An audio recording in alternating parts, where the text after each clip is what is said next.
सकते संसार में मेरे लिए एक विधि भी नहीं है, मेरे लिए नहीं है। ऐसा आज भी एक विधि है और विधि विधि है और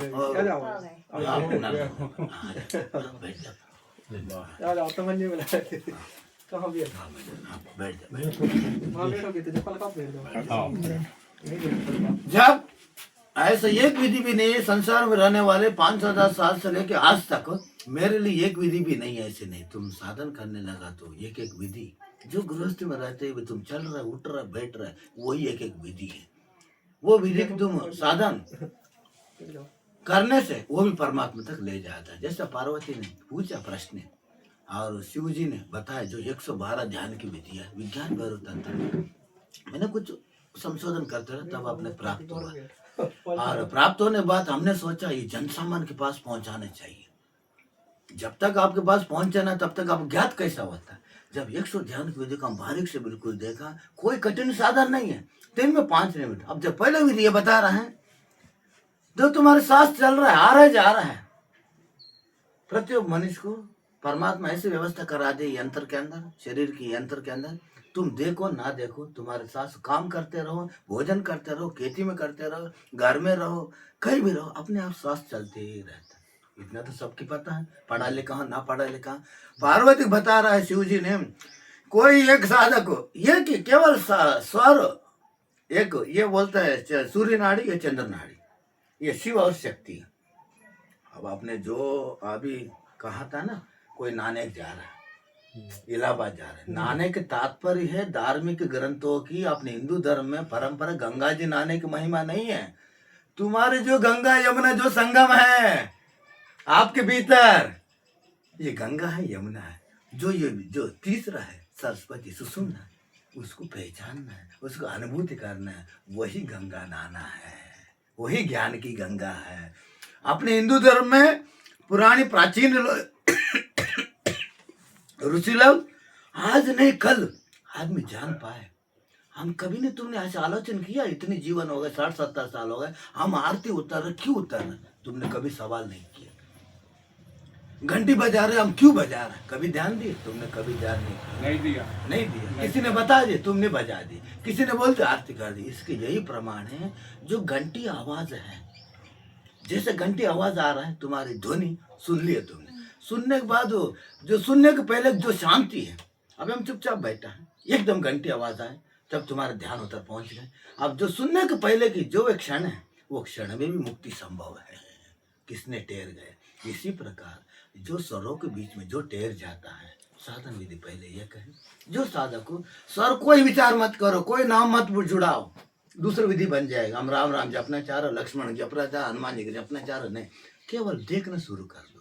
स्वर कैसी एक स्वर जाता है पूरा बाहर आता है एक क्षण के लिए टहलता है मुड़ता है ऐसे दूसरा स्वर उत्पन्न होता है और छोड़ता हम सांस देखो ले रहे हैं बाहर छोड़ रहे ले रहे बाहर छोड़ रहे एक क्षण के लिए काली ज्ञाप है वो ज्ञाप को तुम पहचान वो स्थिर हो जाओ इससे भी आपकी परमात्मा का अनुभूति होने लग जाए। ये पढ़ने से नहीं होते हैं और तुमने एक दिन कहीं कमल ओढ़ के इसमें गृहस्थ भी कर सकता है। महात्मा लोग भी यही करके जा रहा है और गुरु परंपरा में ज्यादा ये गुप्त रहा है। वैष्णव हो सन्यासी हो योगी हो आदि अघोरी हो और अनेक संप्रदाय में आज तक 2500 साल के पहले 5000 साल पहले गुप्त ही रहा है। वो जनसामान्य पास क्यों नहीं पहुंच पाए। अब जनसामान्य तुम कभी चाह ही नहीं पा रहे मैं भी आनंद पा रहा हूँ।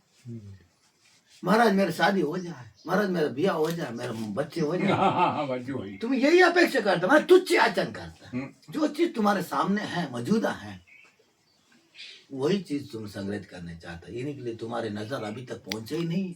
इस शरीर में कौन बैठा है हमारी कौन संचालन कर रहा है बाहर ही खोज रहा है। मेरा अनुभव कहा तो जो बाहर खोज रहे हो कभी अपने अंदर प्रवेश कर नहीं सकते वो बाहर ही परमात्मा बाहर ही खोज रहे। परमात्मा कोई तुम्हारे से परा हो तब तो हम बाहर खोजे तुम्हारे अंदर बैठा है गुरु बता रहा है तुम्हारे अंदर ही बैठा है अंतर्यामी रूप से किसी को दिखाता नहीं है। फिर भैया बोलने के बाद भी गुरु तुमने प्रयास नहीं किया कोई लिखने में दिखाता है तुमने समझा राम जी आ गए धनुष लेके 7000 साल हो चुका है कृष्ण आ गए 5125 साल हो चुका बुद्ध आ गए 2500 साल हो चुका है अब तुम्हारे से इतनी जो बैठा है उसमें से कोई एक आध भगवत प्राप्त करना पड़ता है। तुम्हारे अंदर बुद्ध को प्रकट करना पड़ता, तुम्हारे अंदर राम को प्रकट करना पड़ता, तुम्हारे अंदर कृष्ण प्रकट करना पड़ता है। कोई बाहर से परमात्मा कभी प्रकट नहीं होते, तुम्हारे भीतर से प्रकट, भीतर से होते हैं। कहां से होता है? भीतर से प्रकट होता है। तुमने अनजाने में ना जानने में हजारों साल से बाहर खोज रहे हैं, ठीक है, ज्ञात नहीं है, बाहर खोजते रहे, लेकिन ज्ञात हो गए, सूचना मिल गए और तुम सब व्यवस्था में होगा, फिर जानने के बाद भी फिर उसी रास्ता मार्ग पकड़ा तो तुम्हारे कसूर है, उसमें कोई किसी को कसूर नहीं है। हाँ? आज की 25 साल के पहले इतनी माध्यम चल गए, अभी कथा इतनी कथा बोल रहा है। 25 साल पहले कोई एक आदमी विरले ही परिक्रमा करते हैं ना, एक ही कथा होता है ना, सभी लोग श्रद्धा समेत जाते हैं। अब गांव गांव में कथा हो रहा है, फिर आदमी जागरूक का नहीं हो रहा। कारण ये है, जो कथा करना चाह रहा है वो पढ़ा जरूर है, उनके पास अनुभव नहीं है। क्या नहीं है? अनुभव नहीं है। अब ये परमात्मा की खोजने के मार्ग में अनुभव मान्यता ज्यादा, इतने 60 साल के अनुभव इनके पास। अब छोटे बच्चे को बताया, समझाया, बेटा ऐसे करा, ऐसा हो गया, क्यों? इन्हें 60 साल अपने जीवन व्यतीत किया, गृहस्थ जीवन में ऐसा बात ऐसा होगा, उनके अनुभव भी है, इन्हें देख भी लिया।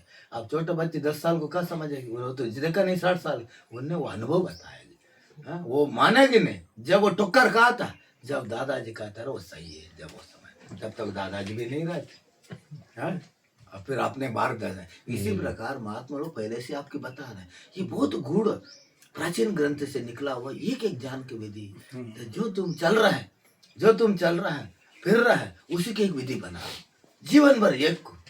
तुमने ऐसा नहीं किया, हमने आ गए, हमसे कुछ बातें संग्रहित कर लिया तोता बन के और कुछ लिख दिया, दूसरा महात्मा आ गए, उनसे कुछ लिख दी, संग्रहित कर लिया तुम। अब मैं कह रहा हूँ, एक जगह में, एक खेत में 1 एकड़ जमीन हो, पानी नहीं मिल रहा हो, चारों दिशा में तुम गड्ढा खोदना चाह रहे हैं, 10-10 फुट 20-20 फुट, पानी नहीं निकला, फिर दूसरी जगह में खोदा, फिर पानी निकला, तीसरी जगह में, ऐसा खेत ही खोद डाला तुमने।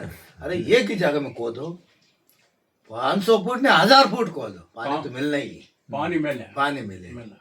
ऐसे भरोसा भी तो रखो। तुमने ये भरोसा नहीं है, ये कोने में 10-20 फुट खोद दिए, फिर वो कोने में खोदा, ये खोदा, पूरा खेत खोला कर। हो रहा है। साधक भी ऐसे भ्रमित हो गए, भ्रमित हो गए। इसलिए मेरा अनुभव कहा, तो गृहस्थ में रहते परमात्मा पाने की एक विधि पकड़ो, एक चौपाई पकड़ो, कोई भी रामायण का आपको अच्छी लगता हो, आपके उसमें मार्ग में भक्ति मार्ग को, भक्ति मार्ग इसमें पकड़ो। भक्ति मार्ग महाराज, हम तो तपस्या कोई जरूरत नहीं, जैसा भक्ति में तुम लीन हो जाता है, जैसा भजन कीर्तन हो रहा है, वो आवाज सुनते सुनते सुनते सुनते आवाज में लीन हो जाओ, आवाजें सुनते रहो, आवाज सुनते रहो, जैसे जंतरी बज रहा, ढोलक बज रहा है, उसका ध्वनि श्रवण करते रहो, करते करते करते करते करते उधर तुम नहीं बचते, धीरे धीरे अहंकार लाइव हो जाता, अहंकार धीरे धीरे खत्म हो जाता। इसलिए अपने हिंदू धर्म में पूजा से लेके और तुम्हारे घर से लेके मंदिर तक को सारा व्यवस्था तुमको अपने पास लाने के एक उपाय है। अब तुमने क्या समझे, यही परमात्मा है, उसको तुमने जीवन भर इनने तुमने कर लिए, तुम्हारे दादा ने बताया, उनने भी नहीं देखा, तुमने भी नहीं देखा, और बच्चा को भी यही मार्गदर्शन, तुमने देखा नहीं सुना है, उसी को उनको मार्गदर्शन दीजिए। इन कारण परमात्मा से तुम्हारे के अंतर दूर होने लगा।